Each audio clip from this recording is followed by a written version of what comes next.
views and opinions expressed do not necessarily reflect those of Access Fort Wayne, the Allen County Public Library, or any other supporting groups. If you'd like to produce a show, call us at 260-421-1250.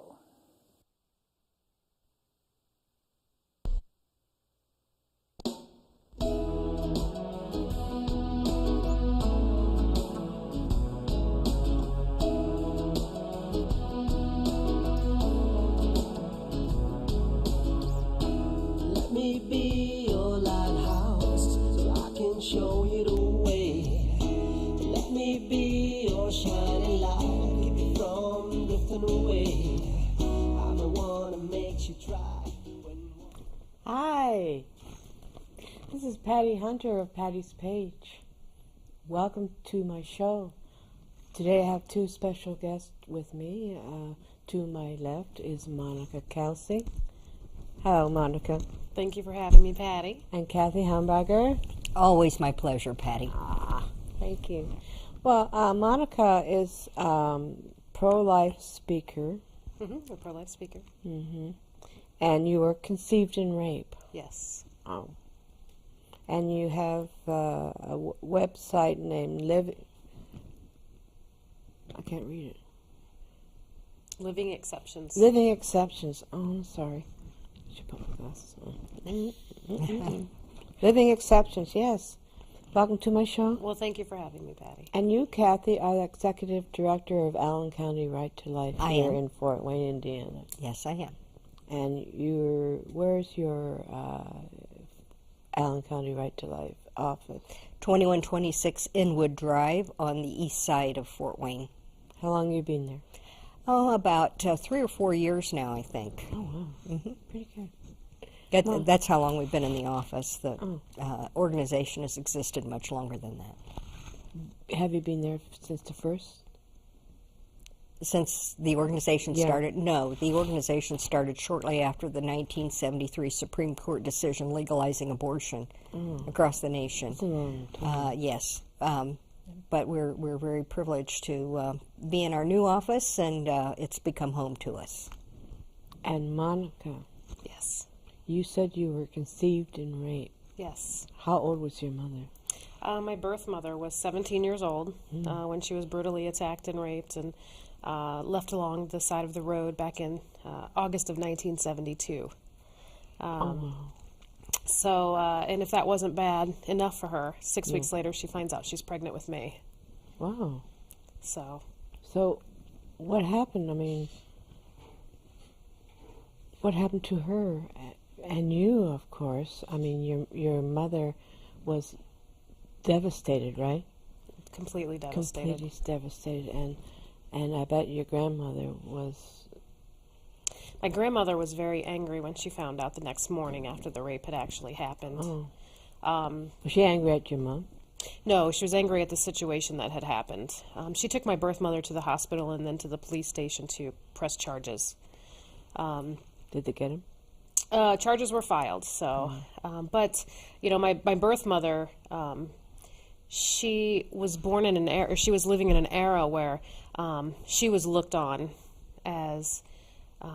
How old was she? She was 17. Yeah, she was 17, but she was looked on, you know, a girl that's 17, unwed and pregnant back in the early 70s was looked on a lot differently than these girls are today. So my birth mother's mother thought that she was doing the best thing for her and took her to a back alley abortion clinic in October of 72. I thought there was, wasn't there a law in those days? There was actually, my life was protected by the law in 1972, but there were still back alley abortion clinics around, and you could do it secretively. And illegally. And illegally. And but by the grace of God, my birth mother changed her mind while standing in front of the man that was going to take my life, and she left that back alley abortion clinic, and her mother hid her from the outside world for the remainder of her pregnancy. And then when I was born in April of 73... April of 73, she actually abandoned me at a hospital 2 hours after I was born. So... But you were adopted out? I was adopted. I actually spent 9 days in the hospital because they didn't know what to do with me. They didn't... The law was sketchy. Yeah, back in the early 70s, people just didn't abandon their babies like that. So I spent 9 days in the hospital, and then I went to foster care. And then June 8th of 1973, my parents were surprised when someone called and said, we have a little girl that needs a home. Oh. And my parents said, we would love to have her. So How long? So you lived with them all your life? Are they still around? I was, a little over 6 weeks old when my adoptive parents got me. So are they still around you? They are. They're still living. They've been married for this year, be 45 years. So they're amazing. They're totally amazing. Adoption unleashes possibility, and I understand the possibilities that, or the advantages that I was given as an adoptive child. Mm-hmm. would have never happened if the law had been Yeah, changed. I look at my life a whole lot different now, Yeah. because I almost didn't make it.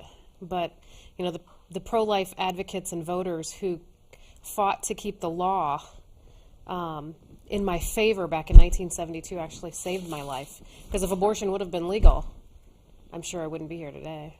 Oh, I know. There's a lot of kids that had been raped in those days, and now still.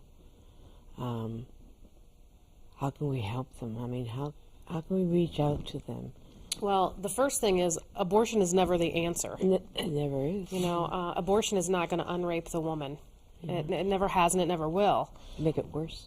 And a lot of women say that. If a lot of women that have been raped and have an abortion state that was almost worse than the rape. Yeah. My birth mother, and I can't talk for those women. I can just tell you what most of them have said, but Yeah. I can tell you what my birth mother had told me. Right. Because she, back in 1972, all she wanted was her life back. She just wanted her normal 17-year-old, young, giddy person that she was to have her life back. And that's what we hear a lot of these girls today say. They think that having an abortion is just going to get them their life back. Well, my birth mother, after meeting her at the age of 37 is when I met her, she said, it's amazing how something so beautiful came out of something so horrible. And I actually brought her healing. So we reconnected at the age of 37 when I was 37. How many years ago? It was 4 years ago. 4 years ago. Yeah. So she's very thankful that the law was there for her and for me. Is she still? She passed away March 6th of last year. Last year? Yeah, at the age of 57. She got a urinary tract infection that went septic, and for 7 days she was on a ventilator fighting for her life. Oh, it must be rough. But for 7 days I sat beside her praying that God would give me more time with her. 3 years wasn't enough to get to know the woman who had sacrificed so much for me. But at least you were together, and were you angry at her that she had left you? No, I was never angry at her for what. So you had a mother-daughter relationship that was precious. She wasn't my mom. My mom raised me. Oh, okay. My mom is my adoptive mom. Biological mother. Yeah, and my birth mother understood that. She understood that she wasn't my mom.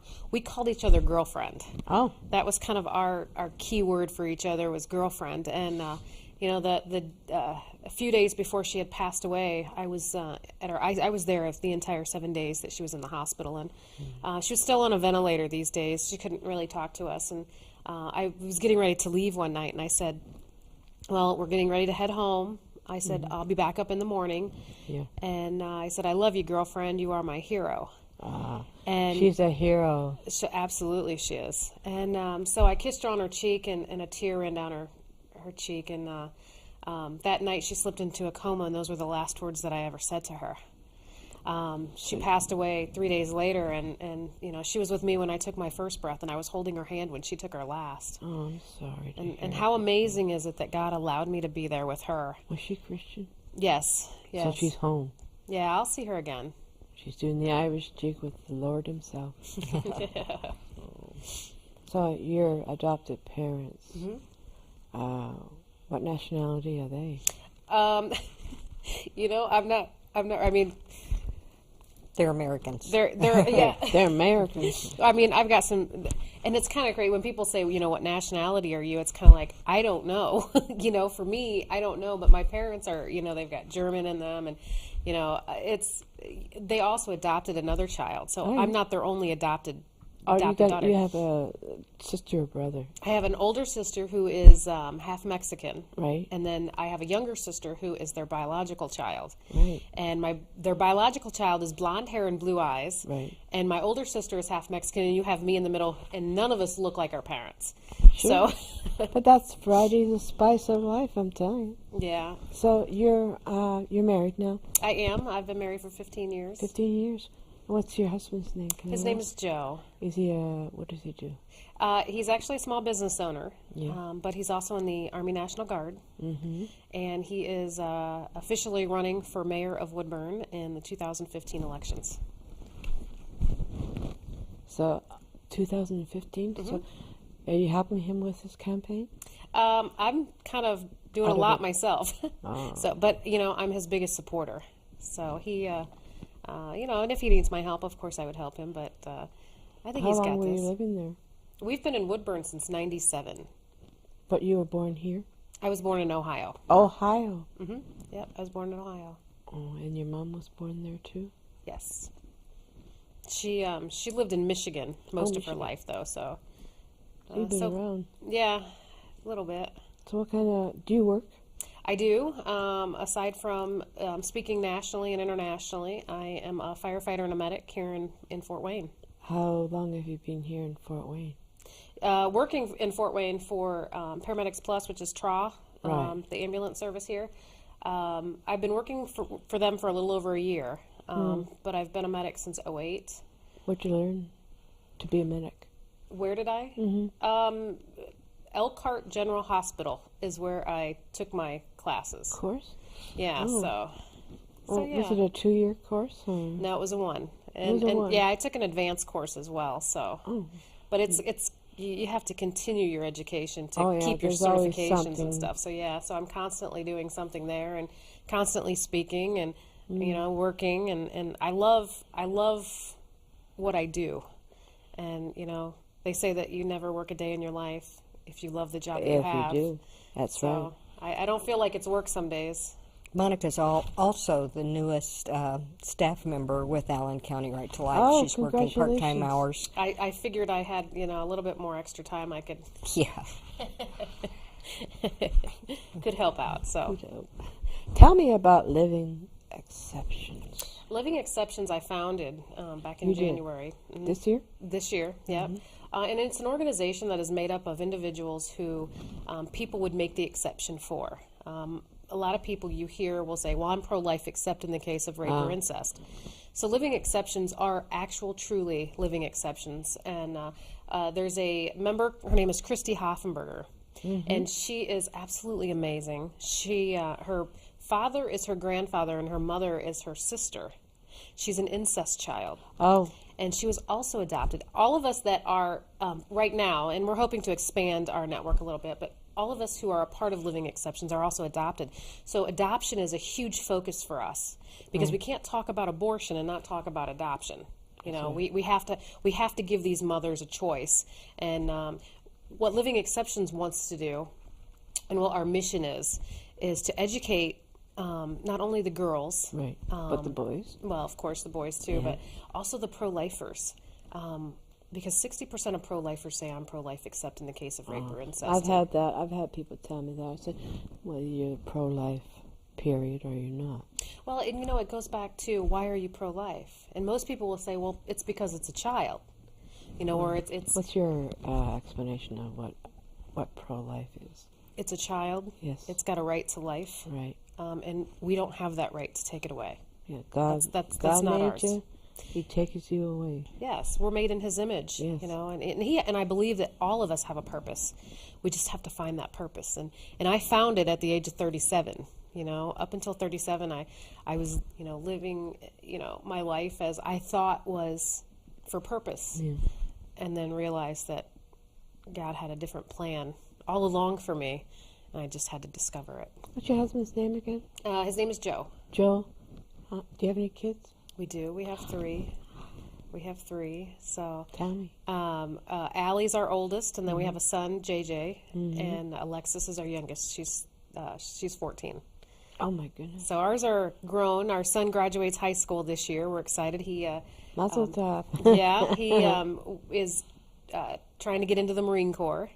So we're pretty proud of him. Are we all pro-life?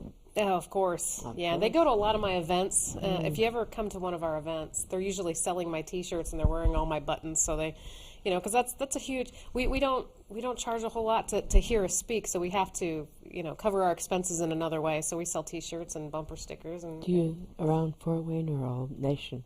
I've even been. I was in South Africa in December, Ecuador in October. We're looking at Honduras this year. Go to Canada. They need you. Yeah, Canada right now. I'm reading a lot about them, and they have no laws. That's they do need help. Yes, they're.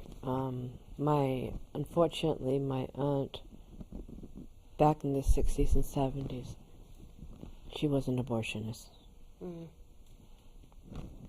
And they did all sorts, And I felt negative towards that. And I've been pro-life ever since when I found out what she was doing. So they have pro-life up there. They have birthright. Have you ever heard of that? Mm-mm. No, birthright is up in Canada. I think is there birthright down here? I think there are some across the country. It's similar to a pregnancy resource center, I believe. Is that right? Mm-hmm. How many abortion clinics are in Indiana? Do you know? Well, we were talking about that before we started recording, and best we can tell, there are approximately 9 in about 5 counties with freestanding abortion mills. And chemical. Although there is another one that does chemical abortions, so that would be 10.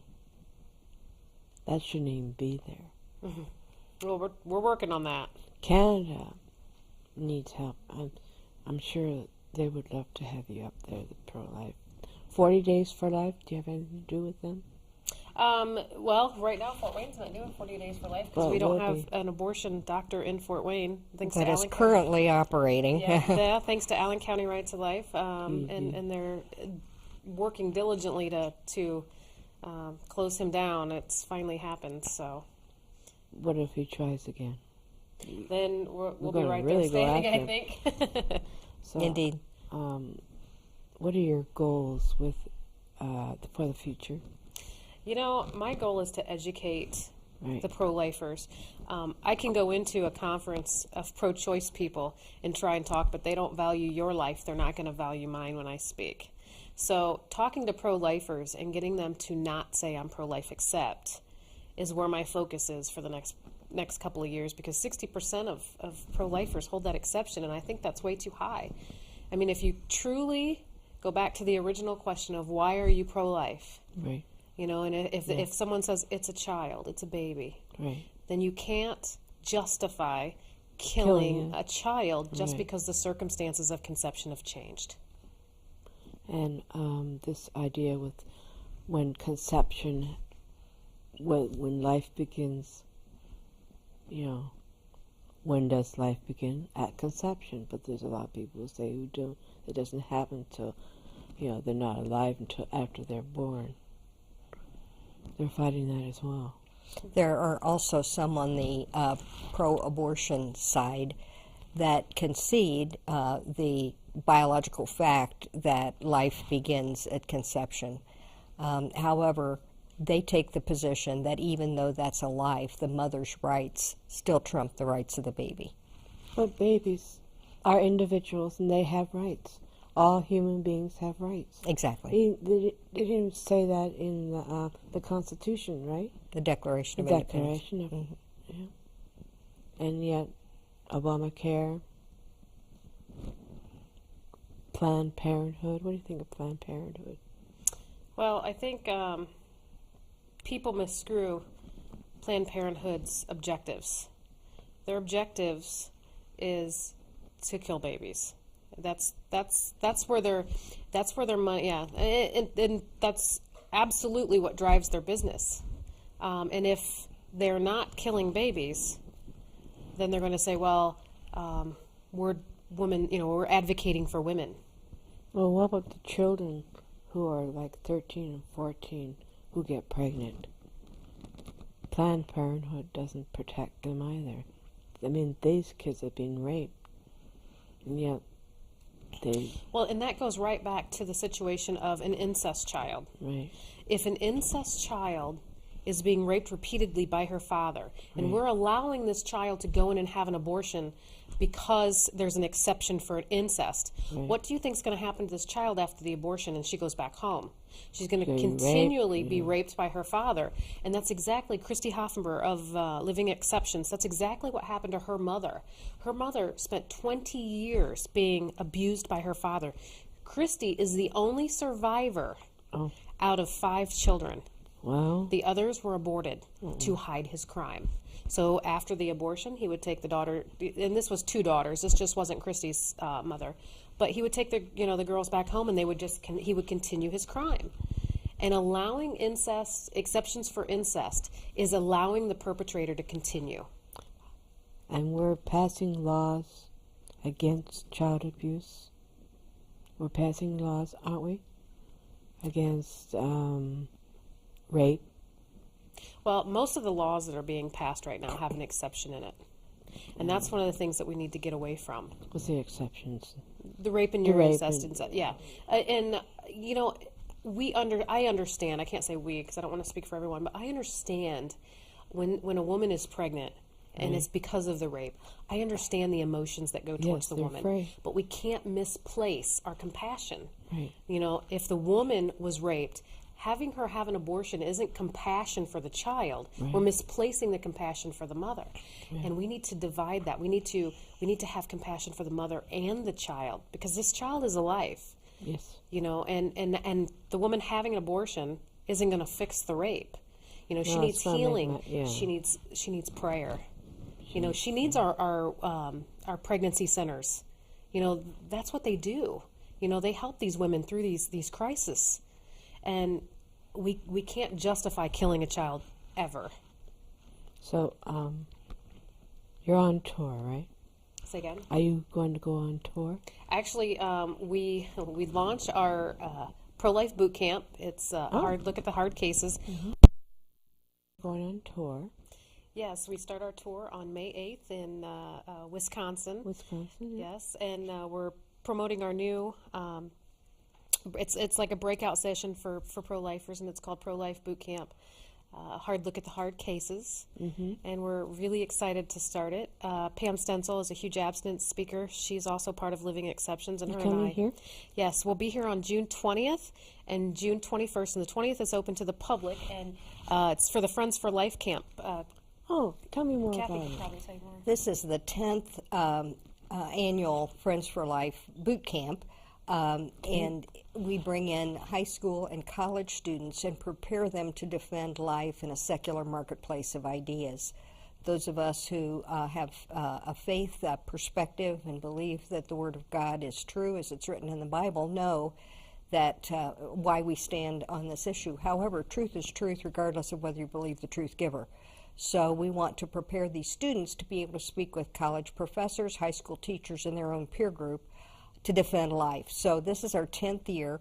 We spend Friday evening and all day on Saturday equipping them to make the case for life. And we're very pleased that Pam Stencil, Monica, and the Living Exceptions group will be presenting on Friday evening, June 20th at 7 p.m. at the University of St. Francis in their auditorium, and that will be open to the public. Even though the camp is focused on training high school and college students, the Friday night event is open to everyone at no cost. At no cost.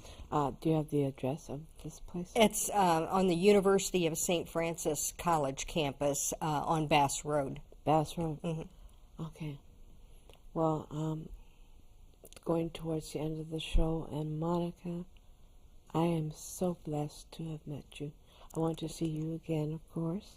Of course. See how Living Exceptions is moving up, and thank you.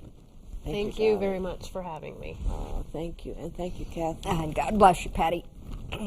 So, this is Patty Hunter of Patty's Page, thanking profusely Monica Kelsey and Cathie Humbarger for coming on to my show. You've been very sweet, and we'll see you next week. So, bye-bye, and thank you for listening to our show. Have a great day. Always in my heart and every dream. Don't let this time apart give in to all our fears. God will keep us close from up above. So until we meet again, Godspeed, my love.